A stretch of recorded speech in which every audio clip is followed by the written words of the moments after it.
Assalamualaikum warahmatullahi wabarakatuh.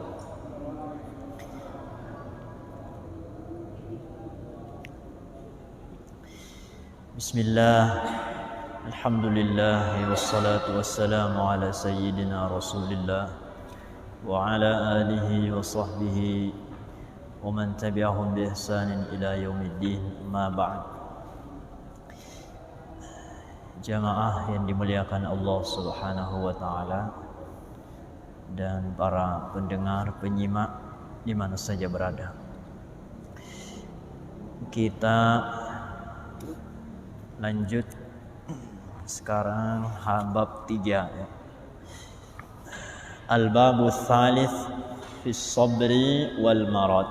Bab ini pas dengan kondisi kita saat ini yang masih dalam kondisi pandemi, di mana kita dituntut untuk bersabar.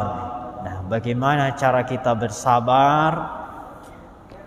Bagaimana pahala orang yang sabar dan bagaimana kondisi orang yang sabar itu? Bismillahirrahmanirrahim. Qala al-muallif rahimahullahu taala wa nafa'ana bihi wa bi ulumi fid dharain amin. Mari kita mulai dengan menghadiahkan surah Al-Fatihah kepada pengarang kitab Mukasyafatul Qulub Al-Imam Al-Ghazali qaddasallahu sirrah wa nawwara dariha syai'un lahul Fatihah. A'udzu billahi minasy syaithanir rajim. Bismillahirrahmanirrahim. Alhamdulillahi rabbil alamin arrahmanir rahim maliki yaumiddin iyyaka na'budu wa iyyaka nasta'in ihdinas siratal mustaqim siratal ladzina an'amta 'alaihim ghairil maghdubi 'alaihim waladdallin amin. Kama ruwiya 'anin nabiy sallallahu alaihi wasallam annahu qala, seperti diriwayatkan dari Nabi sallallahu alaihi wasallam bahwa beliau bersabda. Ini hadis qudsi. Yaqulullahu ta'ala, kata Nabi, Allah Subhanahu wa ta'ala berfirman. Berarti hadis qudsi karena firman Allah yang disampaikan oleh Nabi. Apa kata Allah dalam hadis qudsi? Ma min 'abdin nazalat bihi baliyatun fa'tasama bi illa a'taituhu qabla an yas'alani. Ma min 'abdin, tidak ada seorang hamba yang nazalat bihi baliyatun, yang ditimpa oleh musibah atau bala. Jadi tidak ada seorang pun yang tertimpa bala, musibah, bencana, penyakit, virus atau apapun musibah itu. Fa'tasama bi, lalu orang itu bersandar bi kepadaku, kata Allah. Jadi kata Allah, tidak ada satupun orang yang ketika tertimpa bala, musibah, lalu dia i'tasama bi, bersandar, berpegang teguh kepadaku. Artinya bersandar kepada Allah, tidak berkeluh kesah, tidak bersandar kepada selain Allah. Dia benar-benar bersandar kepada Allah. Illa a'taituhu qabla an yas'alani. Maka kecuali Allah akan memberikan apapun kepada orang itu sebelum dia meminta. Jadi kata Allah dalam hadis qudsi, jika ada orang tertimpa bala, masalah, musibah, apapun itu, lalu dia bersandar kepada Allah, pasrah kepada Allah, maka Allah akan memberikan apapun yang dia inginkan sebelum dia minta. Ini tentu kelasnya lebih tinggi, Pak, karena kebanyakan kita itu mendapat ketika minta, itu pun belum tentu. Jadi manusia kan tiga nih. Ada orang meminta tidak dikasih. Oh, ini kan orang yang ya kasihan ya, orang celaka. Dan kita kebanyakan di sini minta nggak dikasih. Iya, Pak. Atau Bapak sering mintanya, setiap minta dikasih nggak? Udah jujur aja, kita kan kebanyakan di sini nih minta nggak dikasih. Wah, betapa banyak permintaan kita belum dikasih. Nah, yang kedua ada orang minta dikasih. Ini kan orang pilihan. Ternyata ada yang lebih pilihan lagi, Pak, yang lebih keren lagi. Belum minta udah dikasih. Coba itu. Dan ini cirinya adalah orang yang tertimpa bala, musibah, bencana, ujian, lalu dia bersandar ke Allah, pasrah ke Allah. Jadi kata Allah, a'taituhu qabla an yas'alani. Aku berikan apapun yang dia butuhkan, yang dia harapkan sebelum dia minta. Aduh, ini minta dikasih aja kan kita berharap banget gitu. Maksudnya luar biasa banget. Setiap minta dikasih. Ini belum minta udah dikasih. Wah. Bukan hanya itu. Kata Allah dalam hadis qudsi ini, wa astajabtu lahu qabla an yad'uani. Aku mengabulkan keinginannya sebelum dia berdoa. Sebetulnya maknanya hampir sama yang tadi, tapi kalau yang tadi minta, ini doa. Jadi doanya sebelum doa udah diijabah. Jadi sebelum minta dikasih, sebelum doa diijabah. Waduh. Nah sebaliknya, ini orang yang dapat musibah lalu bersandar ke Allah, pasrah ke Allah. Nah sebaliknya, wa ma min 'abdin nazalat bihi baliyatun fa'tasama bi makhluqin duni. Jika ada orang yang atau seorang hamba yang mendapat cobaan, musibah, bencana, lalu dia i'tasama bi makhluqin duni, dia bersandar berharap kepada makhluk selain aku, kata Allah. Dapat musibah, minta tolong ke atasan, minta tolong ke polisi.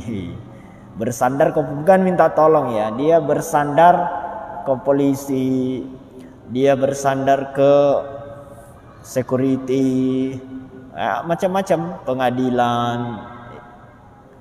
Saya itu kemarin kena ini ya, jadi pas pulang dari bandara itu pakai kendaraan umum, apa itu, taksi bandara. Itu dompet saya ketinggalan, Pak, di mobil kemarin itu. Pas, dan besoknya baru tahu dompet saya hilang. Ya udah, saya nggak tahu mau gimana lagi ya. Ya udah, kalau hilang lah. Oh, tapi istri saya lagi berusaha juga mencari nomor call centernya, nelpon gimana ini kehilangan barang gini. Ya udah, akhirnya bisa kembali. Akhirnya ketemu dan pihak taksinya itu bertanggung jawab dan dia antar ke sini. Ya senang banget saya, Pak. Betapa kalau kita pasrahkan ke Allah, lalu kita berusaha yang kita bisa, insya Allah Allah akan memberikan apa yang kita inginkan. Tapi berat tuh. Jangankan dompet ya, kehilangan pulsa, kehilangan apalagi kalau handphone, kehilangan itu berat. Jadi ketika kita kena musibah itu kan berat Pak. Bersandar ke Allah itu berat sekali. Karena kita sudah terbiasa bersandar kepada yang kelihatan gitu. Jadi kalau di jalan minta tolong ke polisi itu udah kita udah diatur sedemikian rupa sejak kecil begitu. Maka ketika kita dapat musibah tiba-tiba langsung harus sandar ke Allah itu enggak mudah. Kita butuh latihan. Maka ini latihannya ini ya.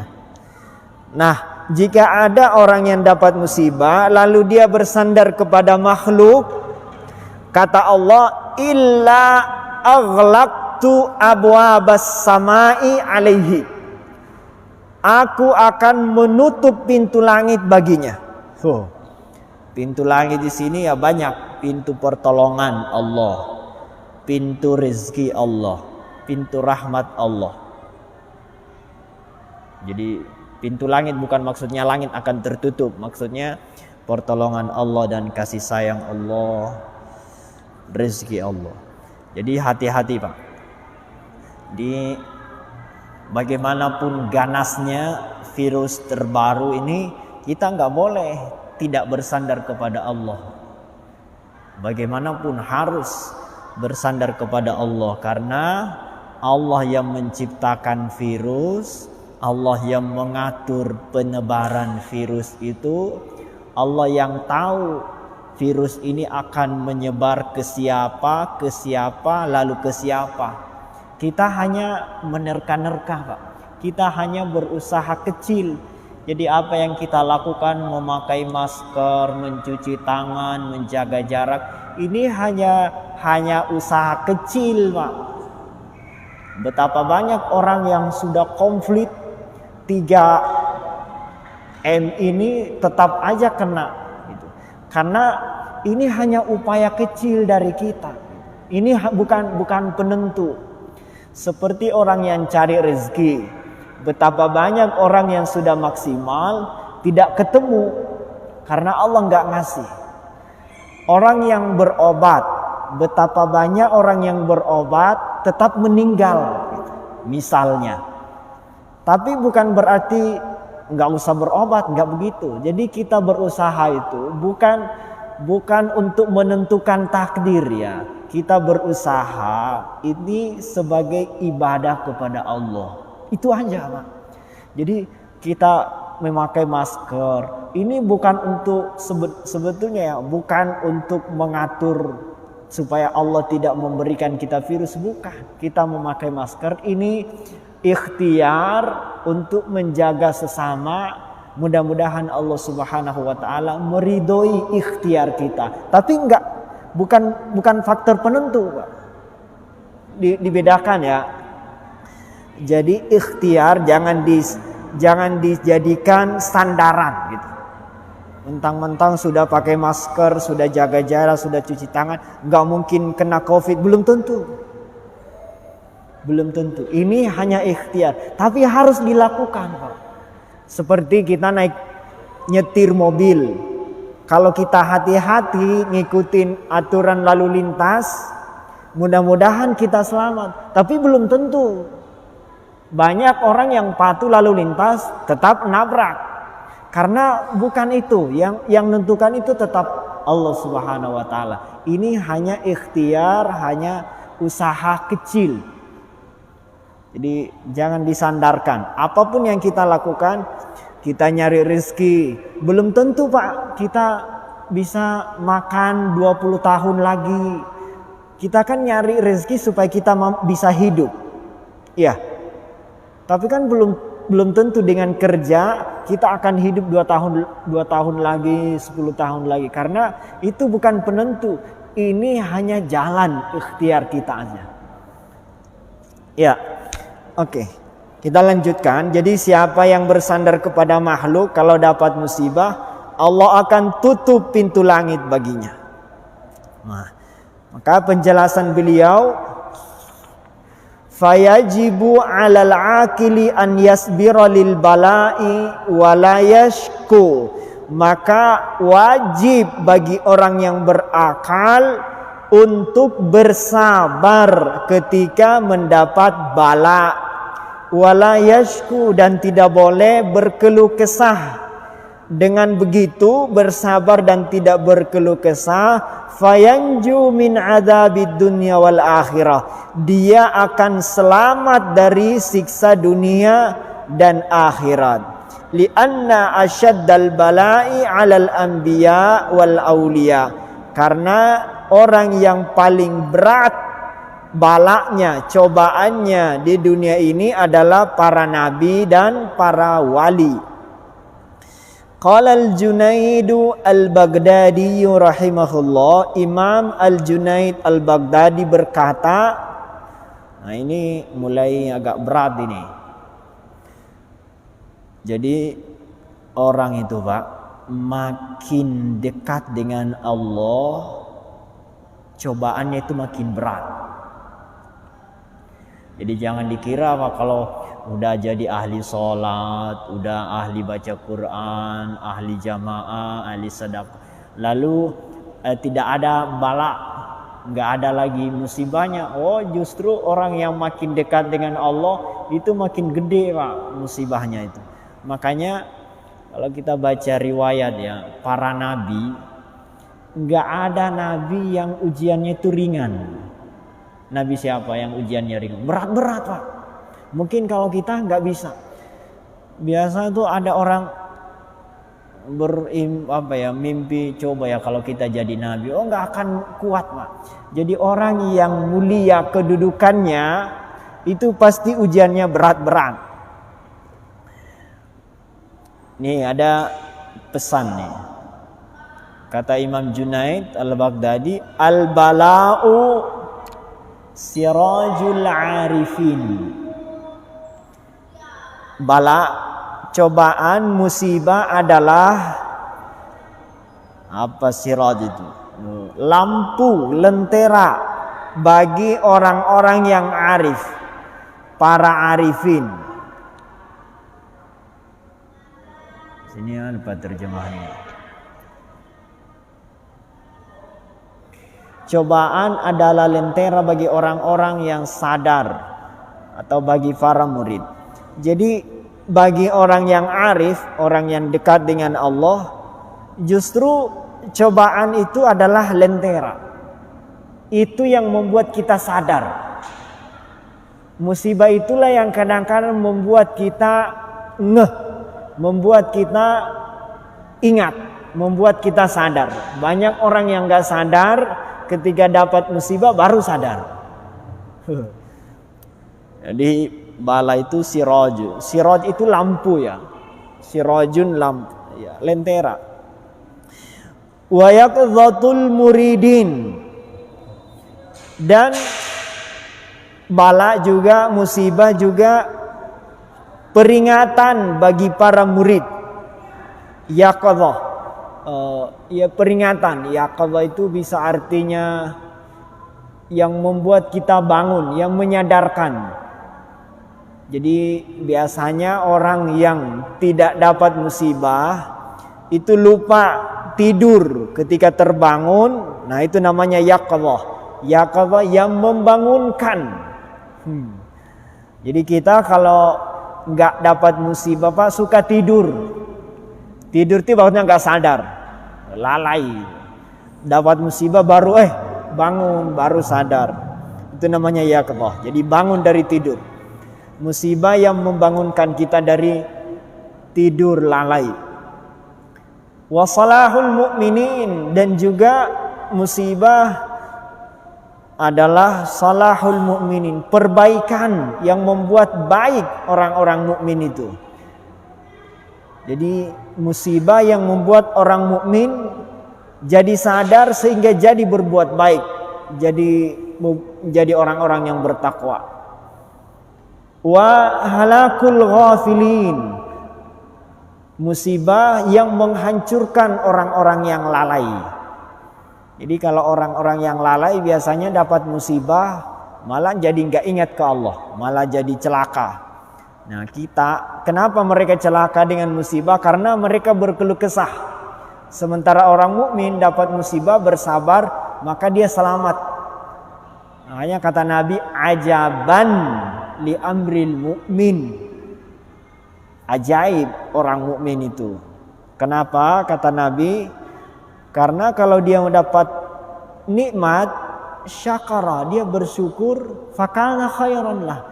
Itu jadi baik. Dapat musibah, sabara, fakana khairan lah. Jadi dapat musibah, bersabar, nikmat, dapat nikmat, bersyukur, baik, di semua baik. Orang mukmin itu nggak ada nggak baiknya. Buruk, sabar, baik, baik, syukur, baik. Jadi baik semua orang mukmin itu.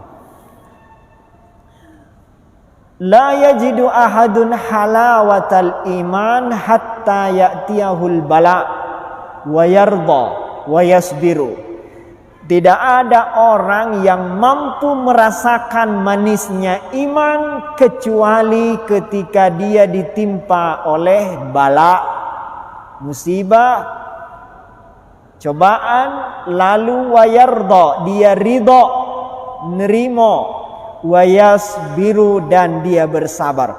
Jadi orang yang sabar, ridho, itulah orang yang merasakan manisnya iman. Qala sallallahu alaihi wasallam, Rasulullah sallallahu alaihi wasallam bersabda, ini hadisnya, dalilnya. Man marada lailatan. Oh, ini hadis ini sangat memotivasi ini ya. Mudah-mudahan nanti dengan ini kalau kita sakit jadi nggak berkeluh kesah lagi. Ini pesan penting nih, hadisnya penting nih. Ma min marad, man marad. Siapa yang sakit lailatan, satu malam, fasabara, lalu dia bersabar, wa radiya 'anillahi ta'ala, dan dia ridha kepada Allah Subhanahu wa taala, kharaja min dzunubihi, dia akan keluar dari dosa-dosanya, artinya hilang dari dosa, kayauma waladathu ummuhu, persis seperti bayi yang baru lahir. Wah, kalau tahu gini harusnya kita itu senang ya. Kalau sakit ya, kita itu suka nggak tahu lah ya. Tahu-tahu Allah ngasih masalah, ngasih ini, kita berprasangka buruk aja, ya Allah kenapa begini. Ternyata kalau baca hadis kayak gini, kita jadi nggak berkeluh kesah, malah senang. Dia akan keluar dari dosa-dosanya sehingga dia seperti bayi yang baru lahir, dilahirkan oleh ibunya. Nah ini ditambahkan lagi sama Nabi nih. Fa idza maradtum fala tatabannau al-afiyata. Nah, ini agak, kalau didengar sama dokter rumah sakit ini agak masalah ini. Maka apabila kalian sakit, kata Nabi, fala tatamannau, jangan bercita-cita ngarep-ngarep al-afiyata. Jangan ngarep sembuh. Baru pertama ngaji kok langsung berat-berat begini. Tapi nggak apa-apa lah. Perhatikan ya, jadi jangan salah paham juga. Jadi kata Nabi, kalau kalian sakit, jangan terlalu berharap sembuh. Ini sekali lagi kajian hati, bukan lahiriah ya. Jadi berobat itu kan perbuatan lahiriah. Tetap kita dalam hadis yang lain itu ada itu. Nanti kita sudah pernah bahas ya. Kalau dapat sakit harus ada ikhtiar untuk berobat. Tapi hati kita nggak boleh terlalu berharap sembuh. Karena dengan berharap sembuh, bercita-cita sembuh, kita itu menolak sakit. Menganggap sakit itu tidak baik. Jadi berharap sembuh itu artinya kita nggak senang sama sakit itu. Sementara di sini harus yardo. Yang namanya ridho kan nggak nolak. Ridho itu nggak nolak. Nah, ciri orang yang nolak sakit, dia itu berharap sembuh. Bukan berobat ya. Berobat tetap, tapi hati Nggak boleh Pak membenci sakit. Hati tetap harus pasrah udah ke Allah saja. Karena ini larangan Nabi nih. Fala tatamannaul afiyah. Jangan bercita-cita, jangan terlalu ngarep. Serahkan ke Allah. Kalau dikasih sembuh ya sembuh, kalau dikasih karena bagi para arifin, para orang-orang yang dekat dengan Allah, para wali, sakit dengan sehat itu sama aja, Pak. Sama-sama ujian, sama-sama Allah yang ngatur. Kenapa kita yang ngatur-ngatur, Pak? Orang yang terlalu nggak mau sakit, pengen sembuh terus, itu kan ngatur-ngatur Allah kasarnya. Kan yang ngatur kehidupan ini Allah, Pak. Iya. Yang menakdirkan Bapak jadi tentara, jadi pedagang, jadi orang kaya, orang miskin, kan Allah semua. Allah yang ngatur kita di sini. Kita hanya menjalani, berusaha yang kita bisa, melakukan ikhtiar. Tapi kan di atas itu Allah yang ngatur. Termasuk yang ngatur kapan kita sakit, kapan kita sembuh, kapan kita makan, kapan kita hidup, kapan kita mati. Kan Allah semua. Lalu kenapa kita mau ngatur-ngatur nggak mau sakit? Kan kurang ajar banget ya. Jadi kalau orang-orang para salikin, para arifin tuh ngarep sembuh itu kurang ajar. Ini ilmu tingkat tinggi tapi ya kita harus bisa gitu. Jadi berobat itu niatkan ibadah ke Allah. Karena ini jasad juga amanah dari Allah. Kita berusaha menjaga kesehatan gitu. Jadi menjaga kesehatan itu ibadah loh, Pak. Gimana mandi kan pakai sabun, itu ibadah semua itu. Karena ini amanah Allah yang harus dijaga. Jadi berobat, minum vitamin, minum air putih, makan bergizi, ibadah semua itu Pak. Karena ini amanah Allah yang harus dijaga. Tapi ngatur-ngatur ini nggak boleh sakit, nggak bisa. Kita hanya berusaha, berikhtiar. Selebihnya kita pasrah, nggak boleh ngatur. Jadi kalau kita udah mandi teratur, makan teratur, minum teratur, istirahat teratur, kok sakit? Ya udah nggak apa-apa. Jangan stres. Ya, yang bahaya, yang salah kalau kita sengaja tidak merawat diri ini, nggak pernah mandi, nggak dibersihin, nggak minum yang sehat, nggak makan. Wah itu kan kita sendiri yang itu masalah Pak. Seperti kita masuk di tengah jalan lalu ditabrak, itu kan membiarkan konyol sendiri. Nah itu dipertanggungjawabkan di hadapan Allah. Tapi kalau kita sudah jalan di pinggir, tahu-tahu ditabrak, wah itu mah terserah Allah. Itu ya. Sebetulnya jelas semua ya. Jangan tumpang tindihkan. Nah kita tambah sedikit. Ini ada tambahan ya, lebih berat lagi. Qala Ad-Dhahhak, Imam Ad-Dhahhak namanya. Beliau berkata, wah ini mungkin bisa dicatat-catat ini. Malam yabtal baina kulli arba'ina lailatan baliyatun aw hammun aw musibatun falaisa lahu 'indallahi khair.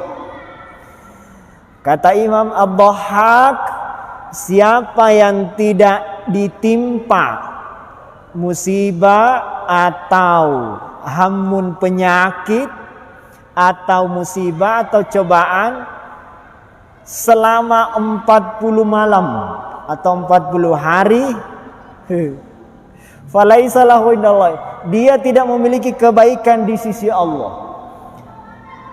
Wah ini tentu pengalaman ya, biasanya pengalaman para wali. Jadi ini siapa yang selama 40 hari nggak sakit, wah itu masalah. Jadi ini perlu penjelasan yang cukup nih. Jadi kalau makanya ada ungkapan tuh di kitab lain, Pak. Ada sahabat, saya lupa namanya, apakah Utsman bin Affan gitu atau siapa. Itu kalau sampai 40 tahun nggak sakit, Pak, nangis. Sampai 40 hari, 40 malam nggak ada musibah, nggak ada sakit, nggak ada cobaan, itu nangis. Ketika ditanya, wahai sahabat, kenapa nangis? Oh, saya 40 hari, 40 malam seakan-akan nggak dilihat oleh Allah. Coba itu. Jadi kalau 40 hari nggak dapat cobaan, merasa berarti saya dicuekin Allah nih. Ya, kira-kira bisa gak kita kira? Jadi, tapi begini, Pak. Jangan sampai kita juga berlebihan. Berlebihan artinya ya berharap sakit. Kalau nggak dikasih sakit, malah minta, ya janganlah. Intinya, sebetulnya kesimpulannya dari ini, Allah ngasih sakit ya oke, Allah ngasih sembuh ya oke. Udah gitu aja. Nggak usah sampai kelas, sampai ngarep-ngarep juga. Karena kalau ngarep sakit, yang ngatur-ngatur Allah juga. Jadi nggak usah juga sampai ngatur-ngatur Allah, ya Allah kenapa aku nggak sakit-sakit ya. Nanti kita kelasnya belum lah. Nanti kita masuk ke kategori orang sombong nanti. Waduh, nanti malaikat sombong banget ini minta sakit. Giliran dikasih sakit ya baru terus. Udahlah, pasrah ke Allah aja ya, terserah Allah ngasih sehat ya, mudah-mudahan sehat jadi amal soleh, kita jadi bisa beribadah dengan baik. Udah gitu aja. Dikasih sakit ya berarti kita disuruh ibadah dalam keadaan sakit. Jadi ada ibadah sehat, ada ibadah sakit. Maksudnya ibadah saat sakit. Jadi terserah Allah menempatkan kita di mana. Nah, 2 kali sakit, Pak, di Makassar itu. Sampai mau balik ke sini masih sakit lagi. Inilah begitulah, suka-suka Allah saja. Yang penting bagaimana sakit kita bisa ibadah sesuai kemampuan, sehat kita bisa ibadah, gitu aja. Jadi ini ungkapan yang butuh penjelasan ya, tapi insya Allah mudah-mudahan kita tidak salah paham. Siapa yang 40 hari 40 malam gak dapat masalah, gak dapat musibah, penyakit, maka dia tidak punya kebaikan di sisi Allah. Artinya jangan-jangan orang itu dicuekin oleh Allah. Jadi sakit itu tanda kalau Allah masih memperhatikan kita gitu. Jadi kalau kita masih dikasih cobaan, Pak, berarti Allah masih memperhatikan kita. Ini sebetulnya hiburan lah, hiburan bagi orang yang sakit. Kayak penting nih, kalau kita menjenguk orang sakit, baca hadis ini ya bisa jadi semangat. Tapi bagi yang sehat ya mestinya nggak perlu baca hadis ini, nanti ngarap-ngarap sakit. Ya sedikit lagi ya. Wa an Mu'adz ibni Jabal radhiyallahu anhu qala, Mu'adz bin Jabal beliau berkata, idza talallahu al-'abdal mu'mina bis-sakmi qala li sahibi shimal irfa'il qalam anhu wa qala li sahibil yamini uktub li 'abdi ahsana ma kana ya'mal. Kata Mu'adz bin Jabal, ini sahabat senior ya, sahabat yang sangat alim. Kalau kita baca beberapa sahabat Nabi itu, ada beberapa sahabat sangat alim sekali, sangat tinggi pemahamannya, di antaranya Mu'adz bin Jabal. Nah, Mu'adz bin Jabal beliau berkata, kalau Allah memberikan ujian, cobaan kepada seorang mukmin dengan sakit, jadi kalau seorang mukmin diuji dengan sakit, maka Allah berfirman kepada malaikat kiri, berarti malaikat pencatat amal buruk lah. Jadi di sini kan ada 2 malaikat, malaikat kiri, malaikat kanan. Nah, kalau ada orang diuji sakit, Allah berfirman kepada malaikat kanan, kiri, shimal, irfa'il qalam, simpan pulpenmu, jangan kau catat, letakkan kolammu. Letakkan ya, kolam itu spidol ya, pulpen, jangan kau catat. Artinya jangan kau catat keburukannya. Wa qala li sahibil yamin, dan Allah berfirman kepada malaikat yang sebelah kanan, uktub li abdi ahsana ma kana ya'mal. Catat lebih baik daripada yang dia lakukan. Jadi kalau ada orang sakit, kata Muad, itu malaikat Pak, malaikat kiri nggak nyatat. Berarti kan kalau ada keburukan yang kita lakukan nggak dicatat. Itu adalah orang sakit, diampuni dosanya maksudnya. Tapi kalau dia melakukan kebaikan, dicatat lebih baik dari yang dia lakukan. Ahsana ma kana ya'mal. Jadi ya kasarnya gini, kata Allah, malaikat ini lagi sakit. Kalau ada salah-salah dikit ya jangan dicatat lah. Maafkan aja, kasihan dia sakit. Tapi kebaikannya kalau dia baca 1 juz atau 1 ayat, catat lebih baik dari itu. Kan orang sakit. Jadi melakukan yang kecil dicatatnya besar. Nah, itu keutamaan Pak. Jadi jangan berprasangka buruk, jangan kecewa, jangan sakit hati kalau sakit. Ternyata banyak sekali keutamaan, kelebihan yang Allah berikan kepada hamba-hambanya yang diuji dengan sakit.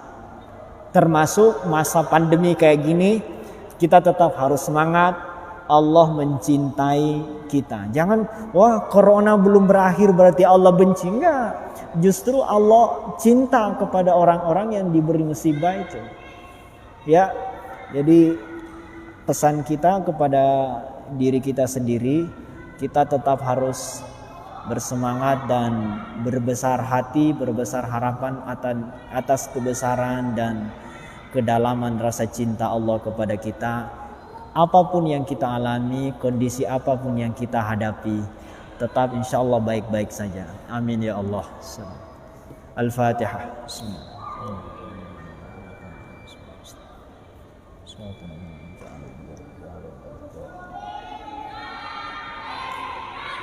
Subhanakallahumma wa bihamdika asyhadu an la ilaha illa anta astaghfiruka wa atubu ilaik. Wallahu muwaffiq ila aqwamit thoriq. Nanti kita lanjutkan kembali pertemuan berikutnya. Assalamualaikum warahmatullahi wabarakatuh.